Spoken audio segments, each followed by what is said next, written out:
Chris Abel is here. He brings the weird robots, never lets us down. We'll get to that in just a little bit. RealChrisAbel.com, KRISABEL,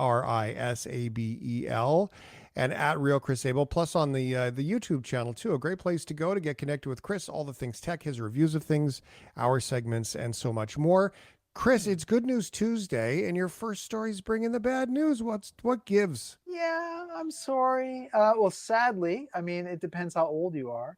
So if you remember the beginning of the internet, there was the attempt when there were search engines exploding and everybody was competing, and nobody knew if it was going to be Google that would be on top or if it was going to be MSN Search or others. There was a rather quirky little search engine that came out called Ask Jeeves.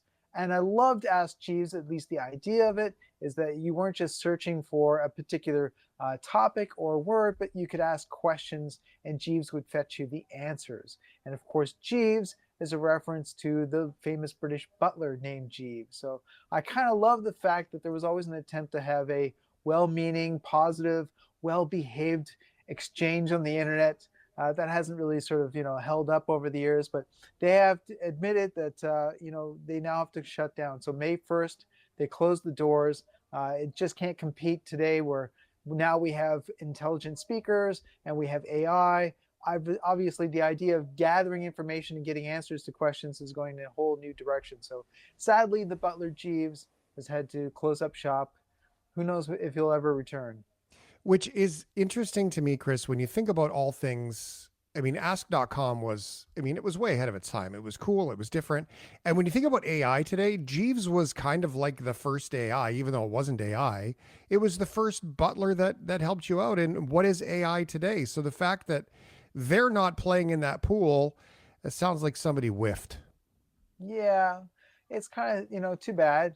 It's hard, when you get into tech or with any kind of tech bubble, if you're not constantly seeing the horizon and jumping on what's next, it's very easy to be, fallen into history and become obsolete, which is sadly what's happened with Ask Jeeves. But yeah, I mean, it may not be a source of a tool that a lot of people used, but I think Jeeves was always kind of a popular character, so that's kind of sad. Oh, that is kind of sad. All right. Chris Abel is here. Ask.com goes away. 25 years of searching on the internet. It was kind of cool.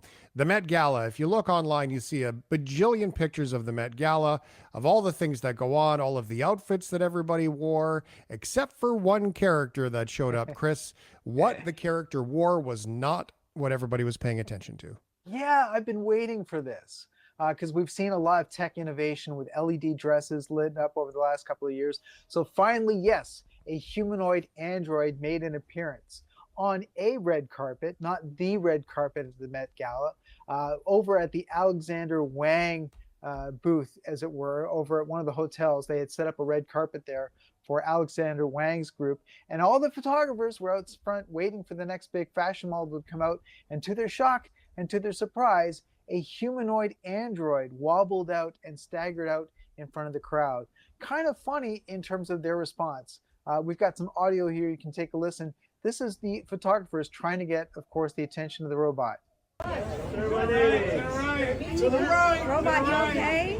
Turn around. To the right, to the right, to the right. There you go, there you go. Yes, sir. There you go. Oh my God. Can you turn, robot? To the right. Robot, over here. Yes. Other side. Do a backflip. Oh, look at his butt. Is that the last thing that she said? Yeah, and eventually somebody did shout out, "What are you wearing?" Which I was a bit disappointed because I've seen some humanoid robots at events actually wear like a uniform or a costume. Sadly, this was just the robot from Agibot, which was the name of the company. Oh, amazing. Cool stuff. All right, Chris Abel. Bots going to the Met Gala. It doesn't matter what they're wearing because the bot is cool. Shane Hewitt in the night shift. Okay, so interesting where we talk about Spirit Airlines down in the States, which shut down over the weekend this weekend. Discount airline, been flying for a long time. That's the yellow planes. Southwest is totally doing the other end of the spectrum when it comes to what's going on in their world. Also a discount airline down in the States. So this was amazing. What happened was that there was a company that does events. And at some of their events, they bring out a humanoid robot to kind of perform and do dances and things of that nature. They had an event that was taking place in Chicago, and they needed to transport their humanoid robot to Chicago for the event. Southwest Airlines took a look at the package of the humanoid robot, all packaged up in a box, and they said it's too heavy. You can't bring that on as carry-on luggage. So they got it in their heads, why not just unpack the robot? It's a humanoid. We'll just let it go on the airplane like a human being. We'll buy a ticket. And so, to the shock and the surprise of the crew and other passengers, the humanoid robot walked onto the plane, had its ticket in its hand, walked to its seat, and sat down. And they thought, great, it'll just ride the plane like a passenger. Unfortunately, the whole crew had to shut things down. The flight was delayed. It took an hour for technicians to come out and ask questions about the robot.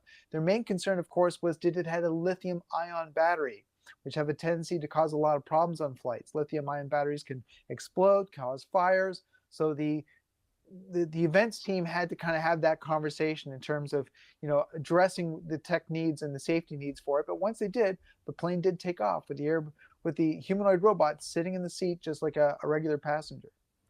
That's kind of cool. That's kind of weird. I mean, so when you're on a plane, Chris, and you're sitting there in your seat, and the seat next to you is open. Yeah. And then you become like the judgiest human of all the humans in history. And everybody who walks down the aisle, you're like, yep, you can sit next to me. Yep, you can. Oh, dear God, no, don't sit next to me. And then you cross your fingers, you cross your toes, and you just judge everybody. If there's a robot walking down, do you want them to sit next to you or not? Well, the big problem that I would have is, of course, if there's turbulence, you don't want that robot to suddenly go flying through the air and smashing into things and hitting people. True. Yes, you have to hope that the seatbelt's going to be able to hold it in place. That would be my main concern. That's often my problem that I have with people who don't listen and don't pack up their laptops. It's like, hey, I don't want your laptop go flying into my head like a missile and causing problems. So that would have been my concern. But I think it's kind of fun and interesting to watch a humanoid android sitting in the seat just like a regular person. That to me was very interesting.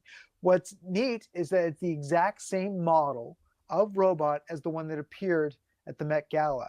And for a moment there, I thought this was the same robot. Oh. I thought how hilarious it would be if it got on this plane, caused this disruption, and then landed and appeared at the Met Gala. But actually it was going to Chicago, a completely different city. So not the same robot, made by the same company, but interesting that they're starting to pop up here and there. Yeah, that's kind of weird when you see them. I go all RoboCop weird about it. Like, I'm like, do you think the robot knows that the person in the middle seat gets the elbow rests, or is this something that's baked into the programming, or is this something you have to teach them?